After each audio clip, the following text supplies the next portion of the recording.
On se retrouve aujourd'hui pour parler de mon lombricomposteur que j'ai fabriqué moi-même et que je stocke actuellement sur mon balcon. Donc il est composé d'un couvercle et de 2 boîtes en plastique encastrables. Donc une première que j'utilise pas, c'est l'étage du dessus.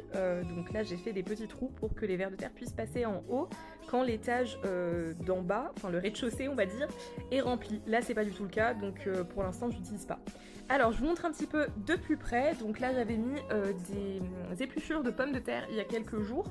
Et après il y a aussi des graines qui ont germé, il me semble que ce sont des graines de butternut, mais il faut pas faire attention, c'est pas du tout fait exprès, c'est juste que je les ai balancées en même temps que les, en même temps que les épluchures. Pour mélanger, parce que c'est très important d'aérer le compost, j'ai une petite cuillère en bois que j'ai récupérée dans ma cuisine et que j'utilise plus.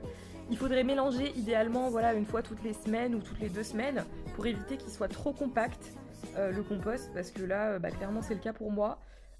Mais bon, c'est pas grave, on mélange un petit peu.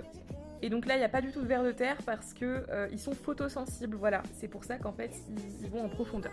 Sinon, j'utilise ce carton de chez Amazon qui me vient d'une livraison il y a quelques jours pour les matières carbonées, parce qu'il faut savoir qu'un compost se compose de 2 types de matières, donc 50% plus ou moins les épluchures de fruits, de légumes, tout sauf les agrumes, parce qu'ils n'aiment pas du tout, et 50% de matières carbonées, donc les cartons, les papiers journaux, tout ça.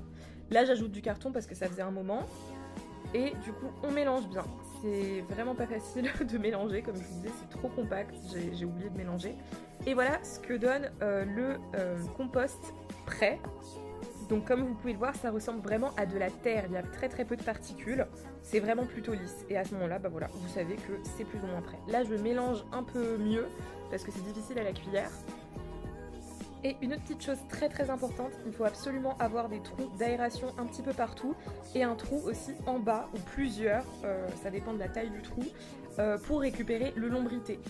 Donc c'est le liquide qui va être formé par les vers de terre. Et donc mon compost, comment je m'en sers? Pour mes tomates déjà au moment de la plantation.